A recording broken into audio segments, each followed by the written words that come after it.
DJ Manish Sonu Khanpur।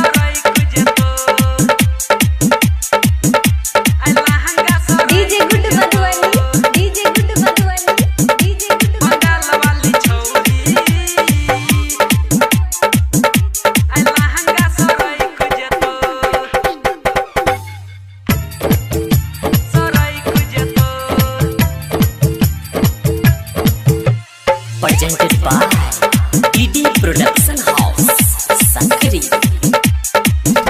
पियत्ता से जल्दी तू भाग जो रे छौरा, छियै बंगाल के छौरी रे छौरा।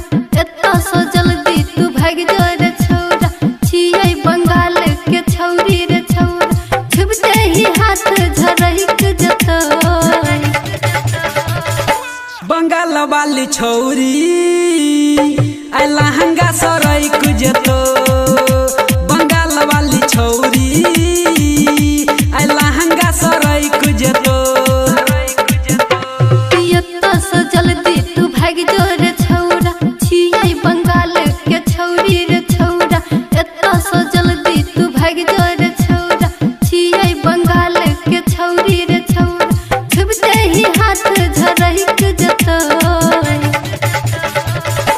बंगाल वाली छौरी आई लहंगा सराय कुजतो।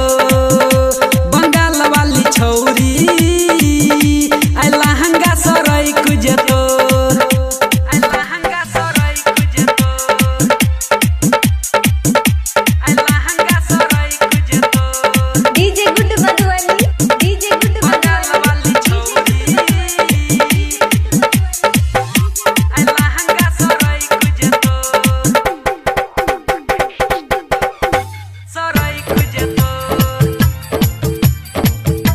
बंगाल वाली छौरी आई लहंगा सराय कुजतो।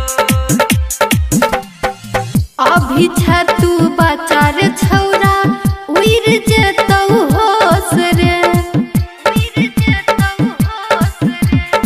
16 के जवानी छै हमर, भजबे बेहोश रे। गई छिए हम बिहारी गे गोरी, मिथिला के छौरा गे। मायर के हथौरा से छौरी कैर देबौ चौरा गे। लाठी दूर कर नहीं तो मरैक जतो बंगाल वाली छौरी आई लहंगा सराय कुजतो। बंगाल वाली छौरी आई लहंगा सराय कुजतो। आई लहंगा सराय कुजतो। आई लहंगा सराय DJ good Madhubani, DJ good Madhubani, DJ good Bengal वाली छौरी आई लहंगा सराय कुजतो। सराय कुजतो। बंगाल वाली छौरी आई लहंगा सराय कुजतो।